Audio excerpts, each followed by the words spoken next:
Hi, my name is Brian, and I'm the High Pop Professor.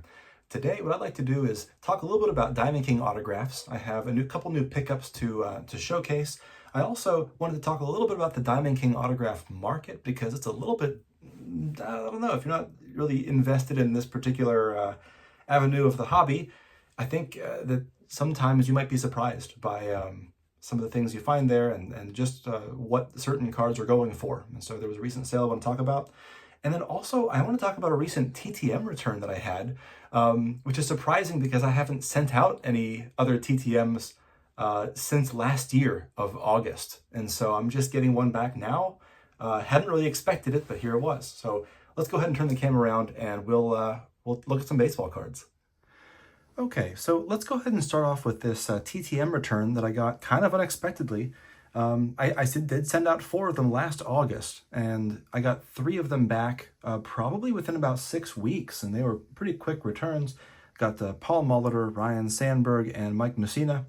And the 4th one I had sent off was this guy, Larry Walker, and it turns out, well, Larry Walker, I made a mistake when I sent it, and I made the mistake of sending cash, and apparently he only takes check, and so got that one back in October, but it was unsigned, and anyway, I went ahead and fixed it up, resent it with the right format, and it was just this past week that I got these beautiful cards back. This beautiful Diamond King auto and a beautiful Leaf 90 rookie card signed. Look at these beautiful bold signatures. Love it. A fantastic blue Sharpie on there. And that makes me so happy just to see this. This is just fantastic. Phenomenal cards. Couldn't be happier to get this 93 Diamond King and a Leaf 90 rookie. Probably his best rookie. And give those a beautiful, bold autographs on them. Fantastic. Now, I will say, toward the end of last year, I did get a little impatient with the with the Diamond King, and there may have been one that popped up on a Facebook group for Diamond King collectors. So I was a little bit impatient and went ahead and got one, and went ahead and sent it to Beckett and got it slabbed up.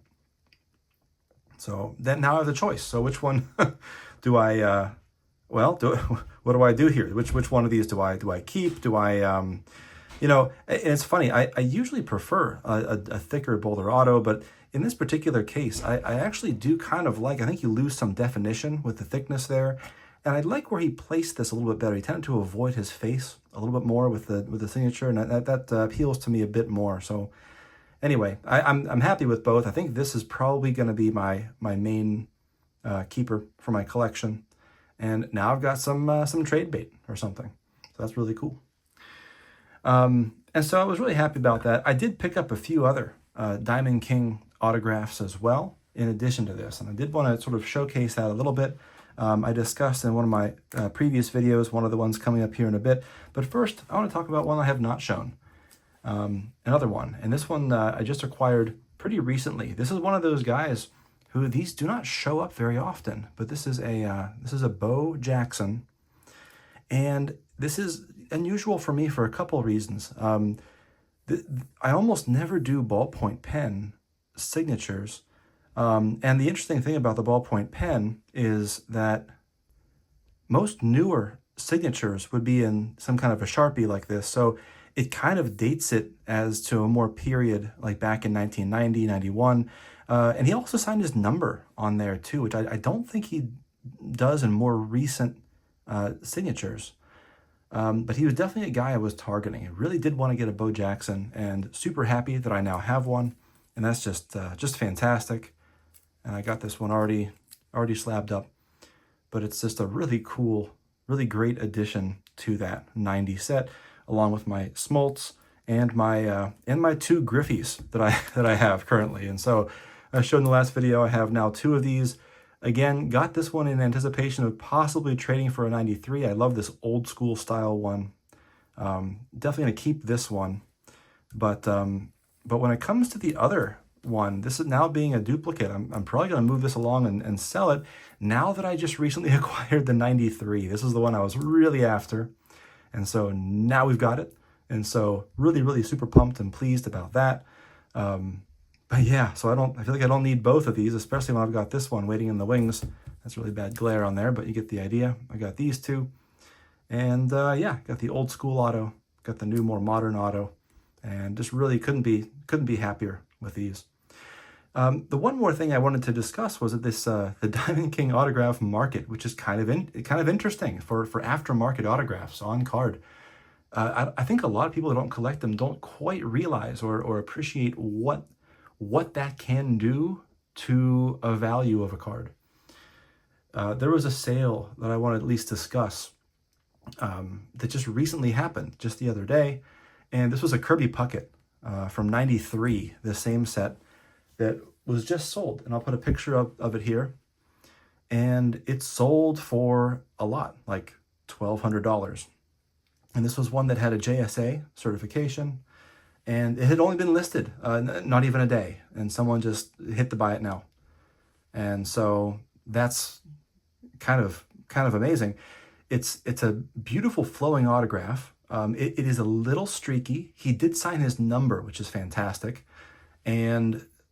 But again, it's not, I mean, it's a lovely autograph, but he is sort of, for me, like scribbling all over his face, and I'm not generally a big fan of that. But I just found it to be kind of surprising because, and I understand he didn't sign quite as much as a guy like Tony Gwynn or something, but still, you know, even for me, and even knowing the premium that these kind of cards can bring, I was kind of shocked by that sale. And it's one of those that, unless you're really following that market, you might not have any idea that those are selling for quite that much.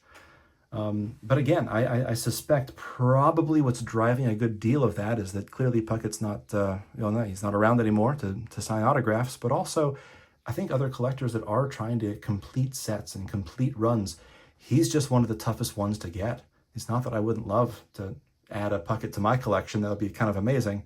But for me, I don't really foresee that happening in the future, just because the price, the cost is so prohibitive of getting into that, where I feel like I'd be sacrificing on other things that might hold more importance and value to me in my collection than acquiring that specific card.